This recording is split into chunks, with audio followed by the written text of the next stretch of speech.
And of course, thank you so much. From one panel about tech to another panel about more tech. I hope you still have some energy in you to listen to more of this very interesting theme.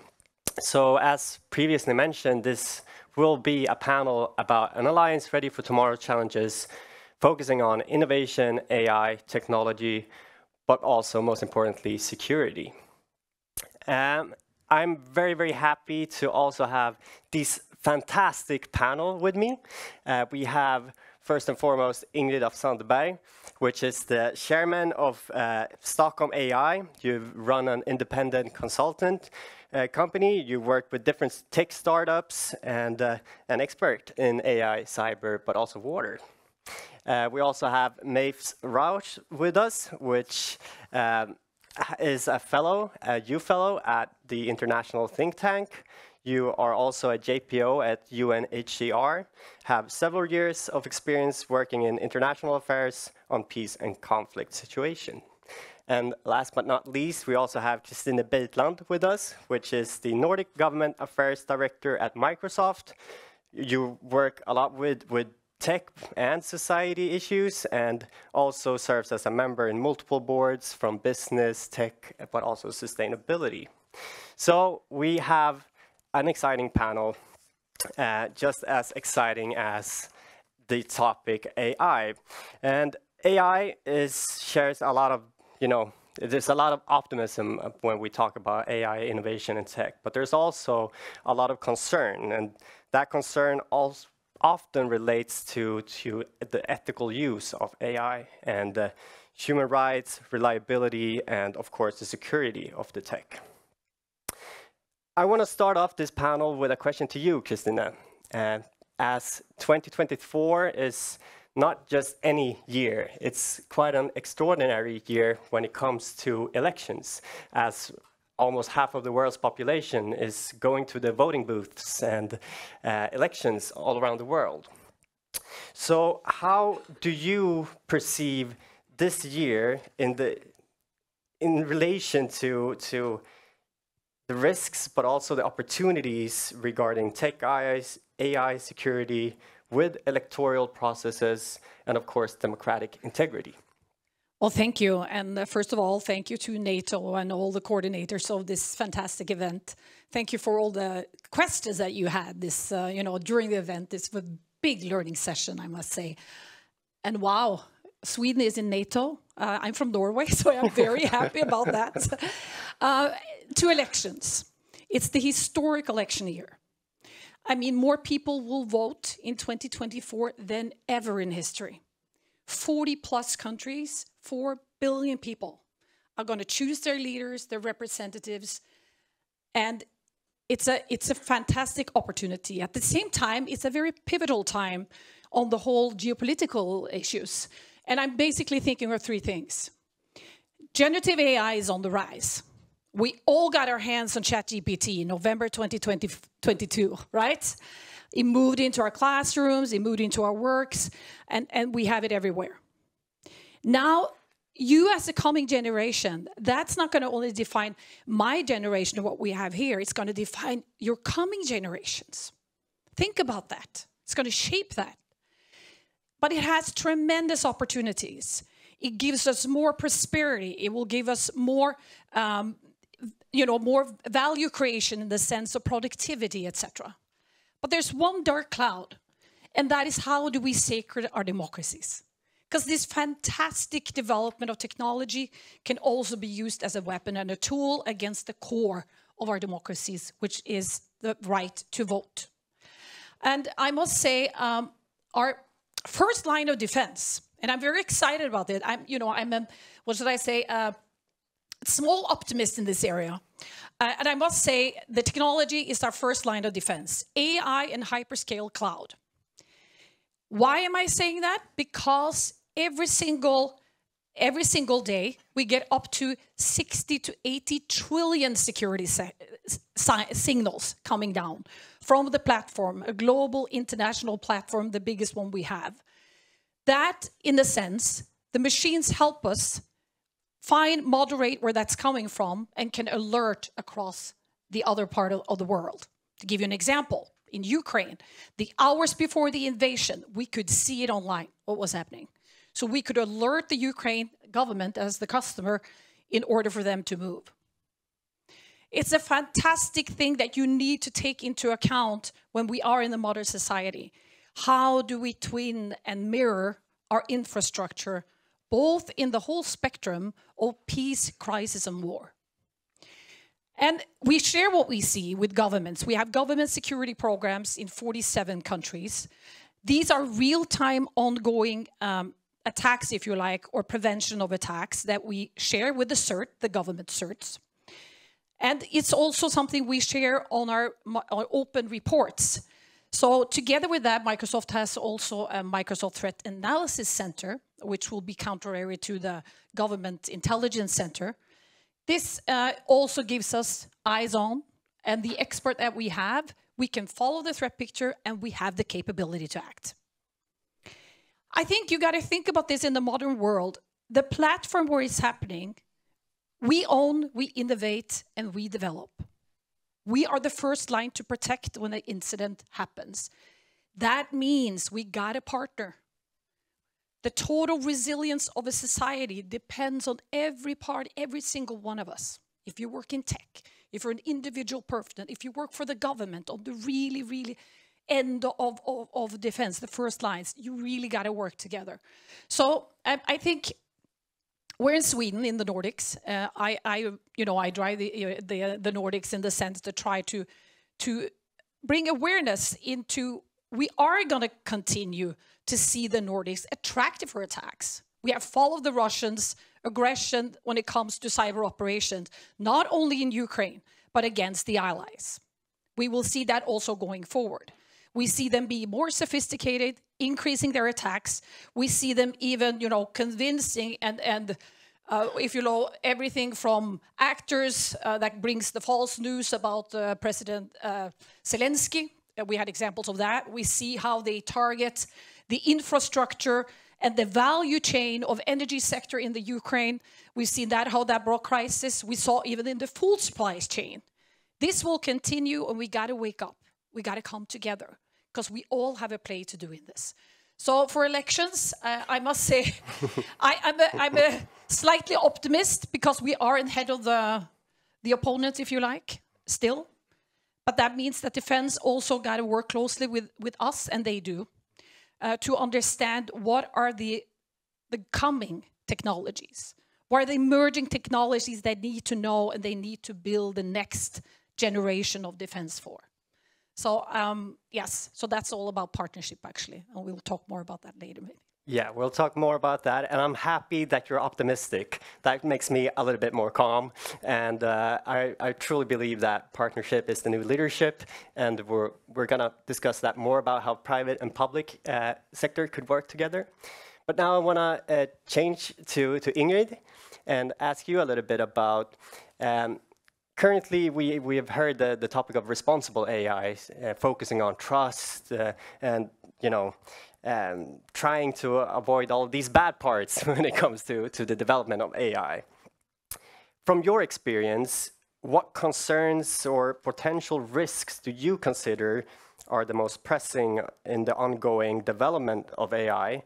And we've also heard by some influential tech people that halting and stopping the development of AI could be needed.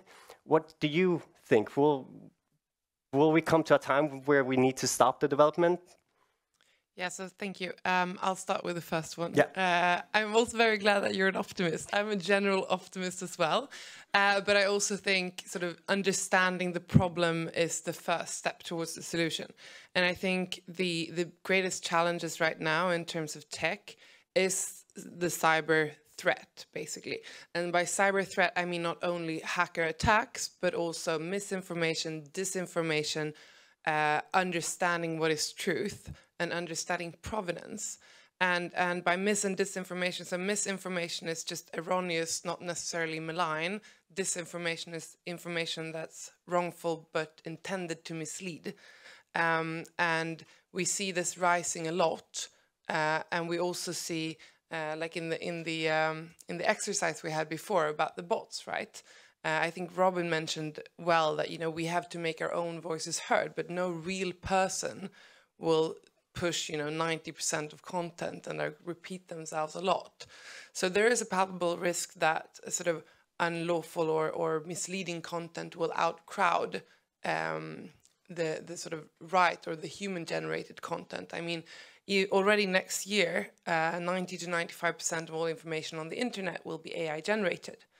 The AI that generates this information is taught based on data on the internet. So there's kind of a circular reference there. And if you then start seeing outcrowding of bots with sort of that comes from a sort of malign intent or false information, that's a challenge. However, I'm also an optimist. So naturally you start thinking about solutions. And I think a lot of the solutions lies in understanding the provenance or the agenda of information, because I think that quality and responsibility, etc., is very contextual. However, it would be useful to be able to identify, you know, is this content that I'm seeing likely to stem from a human? What would be the demographic profile of that human, statistically speaking? What's the highest probability of the sender or the bot or the agenda of it? So that's sort of part of the challenge, but also part of the solution, I believe. And your second question was regarding the break. So I suppose everyone here heard that a lot of heavy hitters in tech, including Elon Musk, etc., asked for a pause in AI development whilst we sort of think a little bit more about how do we want to do this and not just race for the bottom. At the same time, though, he did start like in the shadows with his own AI initiatives, if we're talking about Musk. I think that's kind of indicative of the challenge we're facing here. It's what economists would call a prisoner's dilemma.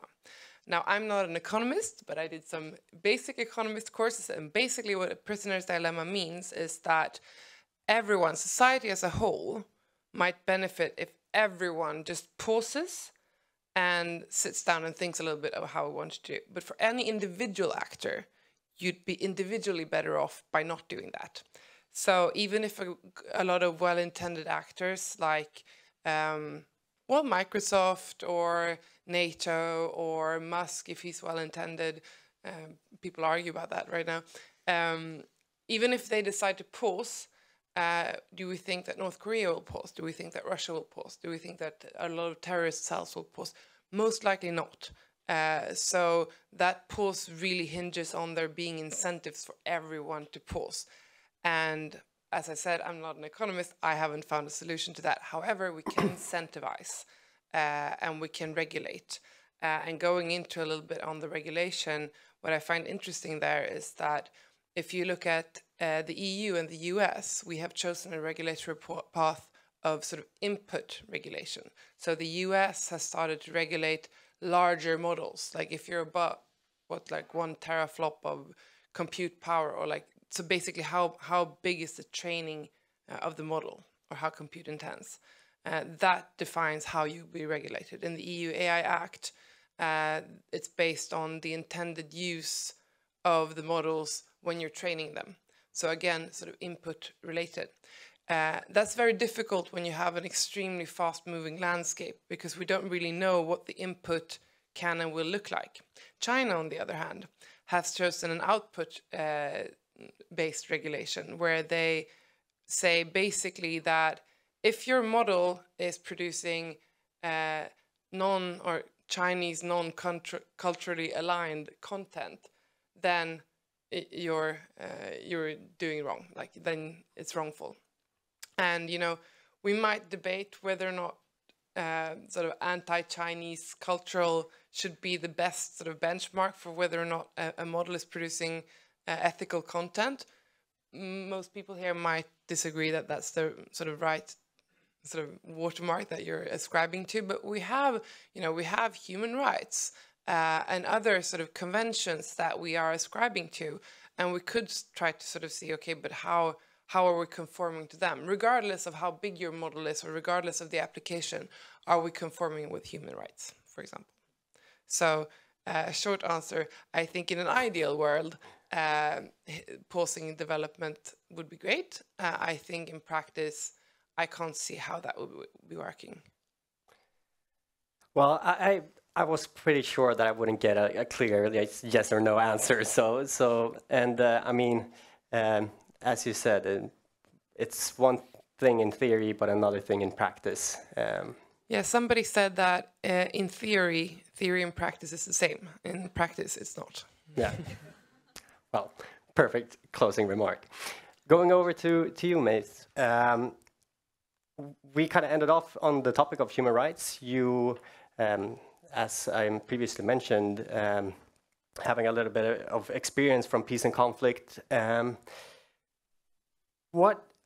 AI today is used a lot in different sectors when it comes to, forecasts and predictive decisions and such. How do you anticipate AI and tech to impact the humanitarian efforts? And both today, but also in the foreseeable future. Well, thank you very much for the question, first of all. I think oftentimes the first time you link AI and humanitarian efforts, the questions arise about the ethical application and development, which is, of course, true. But today I want to focus more on the potential that AI actually holds within the humanitarian sphere. And I think that that potential is quite high. Let me allow you to say 2 or 3 sentences about the humanitarian situation overall, the challenges we face within it, in order to then link what AI can do to overcome that challenges. So at the moment, as humanitarian actors, we face a huge challenge as humanitarian needs and humanitarian resources are ever growing. You all know why that's the case, because of multiple crises. We've talked about the war in Ukraine, armed conflicts in Gaza, in Sudan, but also environmental challenges in such as the recent floodings in Eastern Africa or Brazil. And at the same time, we receive less humanitarian funding as organizations. So of course, there's a huge gap there. Yeah. Yes. But I'm scared if I say that other people will. Where that leads to is that many humanitarian organizations kind of are trapped within a reactionary position. We have little time and little resources to actually build up resilience, but we are only hoping for another humanitarian disaster not to come up within the next month and allocating all the resources that we have towards it. And I think that's kind of where I can step in order to support humanitarian organizations to go a bit more from reactionary humanitarian action towards proactionary humanitarian action. And that sounds maybe very straightforward and simple, but it comes with a lot of added resources, because proaction or resilience building means being more affected. It means having less humanitarian suffering, maybe even less death. So it's actually a very big step forward that we can make. And I think AI can play a big role in risk management, in resource allocation, foreseeing different risks. And I want to mention 3 examples. The first one within the context of displacement would be AI chatbots that could make certain rights more accessible. One example for refugees would be to have a chatbot that assists with legal assistance, but also in terms of crises to tell people where to go and how to act. The second example, which the second and third one would also be somewhat linked to NATO, maybe for different purposes, but is using AI technology to analyze satellite images, for example, in order to foresee floodings or similar occasions. And the third one is basically AI has the power to analyze combined data sets. And that's at UNHCR, for example, we have a project called Jetson, which is based in Somalia. And the idea is to use AI to analyze combined data sets, which is demographic data, environmental data, economic data, in order to foresee the risk of potential forced displacement movements within different regions of Somalia. And of course, me as a humanitarian, I look more on the side, not necessarily where the conflict will start. Of course, that's important to know, but then where will the people move in order for us to allocate resources, humanitarian resources, but to set up refugee camps, these kind of things. But I think it's 2 sides of the same coin talking about NATO, because for them, I think a similar model would also be important to foresee potential sources of conflict. And in that sense, I think overall, of course, you mentioned it, it's for us it's very clear how AI should be developed. In the humanitarian sphere, we have agreed upon 4 humanitarian principles. And additionally, a do not harm principle, which is particularly important for us working with vulnerable populations.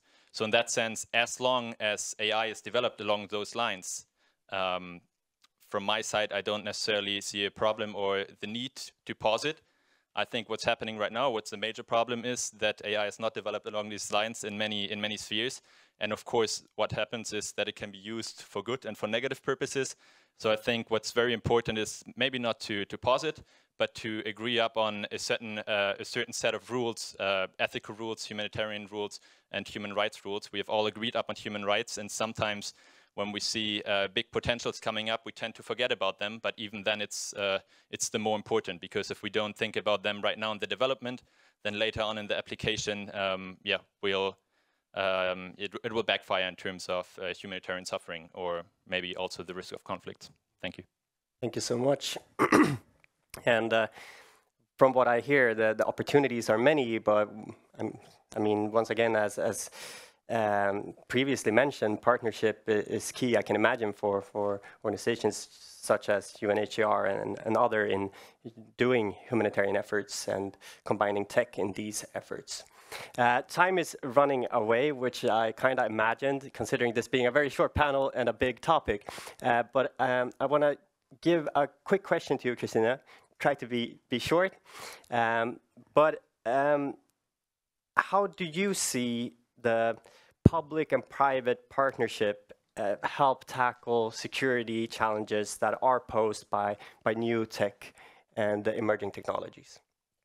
Well, I think it's essential. I think it's essential, especially in this election years that we talked about. There's a sense of urgency, actually, when it comes to that, to come together, share resources, share expertise. I also would like to bring up the opportunity to talk about, you know, when we have this World Cup ongoing on regulation on AI, where are the Nordics? The value set that we have in the Nordics, you know, with cybersecurity, human rights, with social equality, is actually a voice that should be in there. So pay attention to that as well. That's collaboration as well. Regulation.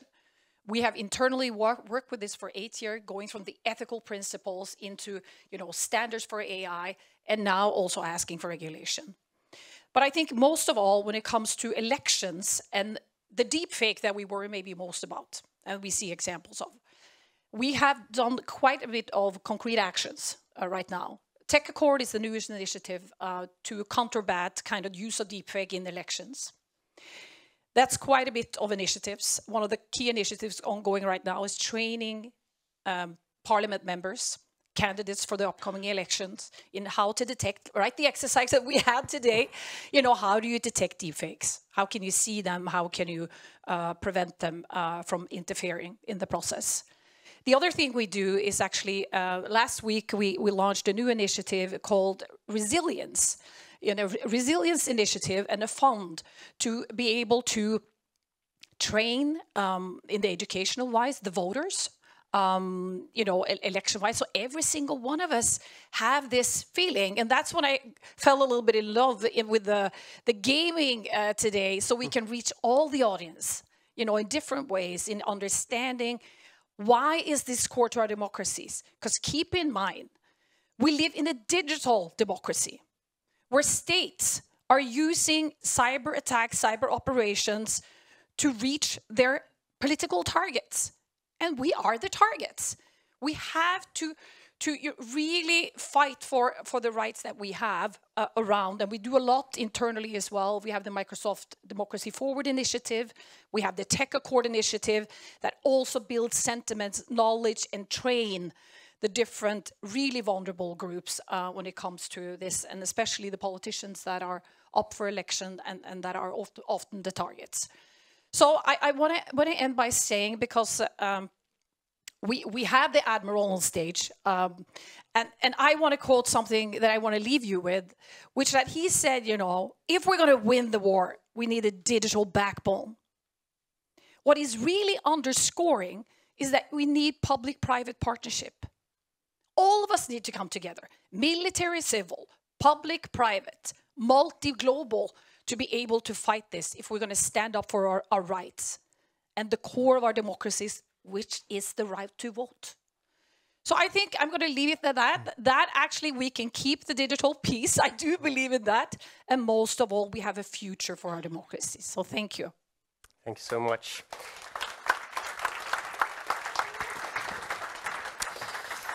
We have time for some questions. You have 10 minutes left. All right. Yes, you have the countdown here as well. So Yes. Please continue. So if we have any questions here in the audience, please start by introducing yourself and then your question, and please stand up as well. And then I'll start off with that person in the back. So please stand up and introduce yourself. Hello, my name is Samuel Wolf from Ludwig Maximilian University, Munich. Thanks for having us today. What I would be really interested in is, from your experience, especially in cybersecurity, I'm very interested in which terrorist cell is the most skilled in doing cyber attacks these days. Which is the most dangerous right now for Europe, for the West, from your experience? Thank you. I don't know if there's any here in the panel that feels... I'm going to do a Bauer, the Admiral Bauer answer. It depends on the context. But I think, China has been mentioned. And I do want to mention that influential operation with China, we saw them massively scale using generative AI as well. I think it was 130 million in reach, over 40 plus different languages, not only the Chinese population. And it's often to build a positive sentiment of China and a dissentiment for the West, especially the US. So I would watch for that going forward. And they have the technical capabilities, so they are the ones to watch for. Another thing that keeps me up at night sometimes, if I'm going to be really honest, is the partnership that we see sometimes between China and Russia. So, if the Russians were to get the same capabilities, we have seen more sophistication. We have seen, they work, and the blur between cyber attacks, espionage, so that's also something to watch for if they get even more capabilities. That's why we got to work close, with defense. So we have the far front of defense. I don't believe in putting this on pause. This is this is a knowledge revolution. You can't put that on pause. Then people that don't want as well are going to just, run around in the high-speed train, and we're going to be left in the station trying to tackle it. So we got to be far in the front, and we need everyone on board. So I don't know if that answers your question, but that's some of the things that I'm a little concerned about. Yeah, and I think we're kind of talking about two types of cyber threats as well, right? One is the influence operations, which is basically like the botnets and the bot farms that reached, I don't know, the Russian bot farms in the 2016 elections. I don't have the figures for the 2020, but it was something like 130 million people in the US election in 2016. That's the disinformation. Then we have the hackers. And I think that in hackers, and correct me if I'm wrong, my impression is that when it comes to hacking and gaining not necessarily unlawful access to our brains and attention, but unlawful access to our data, then you have kind of these middle layers, like the Lazarus network, which are basically employed by terrorist cells or nation states to do these hacks. And that's, horribly enough, it's an extremely lucrative market. So I would say my concerns are, on the one hand, like you say, Russia and China teaming up in terms of influence operations, but also these very, very basically money printing middle sort of hacker operations like Lazarus, for example. Strongly recommend I think it's called the $1 Billion Heist. It's on Netflix or SVT or something, where they detail basically a quite long-running heist about how they basically almost stole $1 billion from the Central Bank of Bangladesh. Very interesting. It was also very recently where actually, I think it was one of your colleagues, a coder who discovered a backdoor into the entire sort of Linux operating system, which is an operating system that very few of us perhaps use knowingly on a daily basis, but basically the entire underlying infrastructure of the internet. And so there's a lot going on there, but that's a far more advanced thing, which I think is more centralized to sort of hacker groups. But the influence operations, I think, is what kind of influences us more nudgingly, which is very scary, because I agree that the fundamental sort of democratic right is the right to vote, but also, like, how do you decide what to vote for? So I think maybe we should add something about the right to unbiased information in the human rights. So That was not a quick answer. I would just, 2 or 3 sentences, I'll really keep it short. I would say thank you for your question. For me, it's more, though I like talking about politics, it's more a political question. And for me right now, I would say the more important question is not who is the biggest terror organization in that sphere, but how can we be the most resilient? And I think when it comes to resilience and looking at building resilience within NATO societies, then it doesn't really matter who the opponent is. We have to create resilience the same way. And I think at the moment, you also talked about technology being the first line of defense. I would even go one way farther and say the people using that technology are the first line of defense. And we talk about attacking different institutions. In the end, what's happening, usually it's individuals at these institutions who are being tackled. And I think it's around 80 or 90% of successful cyber attacks that are starting with very ordinary phishing emails. So it's often these big scandals start with very small things with individual people. And at the moment, I think with cybersecurity, one big problem is we think about it maybe when we are onboarded somewhere, when we start having a passport. And then for the next 2 or 3 years until we get into a new job, it's not really a thing we think about it. So I think education is really key to bring it back into our minds on a daily basis and not just whenever it comes up. thank you. You were lucky, because I don't think we do have time for one other question. Okay, we have time for one more question, and I'm gonna do one from the live stream, to be fair. So we have one from the room and one from the live stream, and that might actually connect pretty good with the previous question, because this might be even a bit more tangible. Because the question is, what measures can be taken by the government and or companies to prevent AI-powered international campaign manipulation attempts? Yeah, we talked a little bit about it. Tech Accord is actually the tech companies coming together. The AI, Farfront, Microsoft is one of them. The other, our big, good competitors are there as well. And we laid out some principles, and one of them is building that resilience and having that fund that we did with the OpenAI, you know, the 2 million for bringing literacy around this area, which I think is core. The other one is using technology and innovate to be in the forefront, to be able to detect this. And this is where I think I'm the little optimist, that I do think we're still, you know, I'm a slight optimist. We're still in the front there, trying our best to innovate what we can.